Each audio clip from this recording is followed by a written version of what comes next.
Բարի է ողջունելով բոլորին։ Սրտումս մի բան կա ուզում բաժնեկցեմ, խորհրդակցեմ, ոչ թե խորհրդակցեմ, կիսվեմ ձեզ հետ այն հայտնությունը, որը ստացել եմ, ու հետևյալն է։ Հին ժամանակներում բոլորս գիտենք, որ կար բազմականություն։ Եվ մարդիկ ունեին ոչ թե մեկ, այլ մի քանի կին, Փարավոնը նույնպես բացառություն չէր։ Փարավոնը նույնպես ուներ մի քանի կին։ Ու այդ ժամանակներում, Փարավոնի ժամանակներում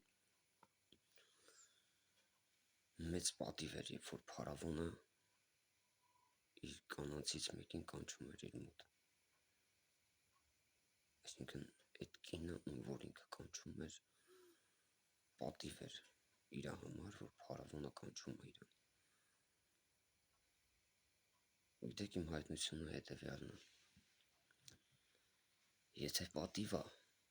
որ Փարավոնն է կանչում քեզ կնոջը իր ներքին սենյակը, բա որքան առավել պատիվ է, երբ որ Աստված է քեզ քո անունով կանչում,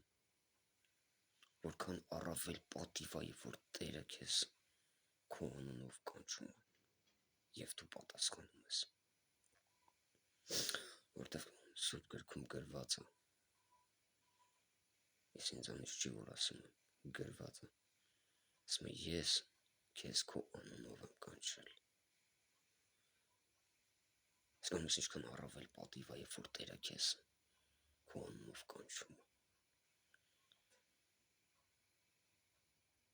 Բայց ահա որ ցավալ է, երբ որ դրան մենք չենք պատասխանում։ Սամուելը պատասխանեց ու ասեց. ահա ես Տեր, ինչ ես կամենում, որ անեմ քեզ համար։ Այսօր հիմա մեզ Տերը կանչում է մեր անունով։ Կարող ես ինքդ հնչեցնել դու քո անունդ և վստահորեն ասել, որ Տերը քեզ կանչում է քո անունով, որովհետև գրված է։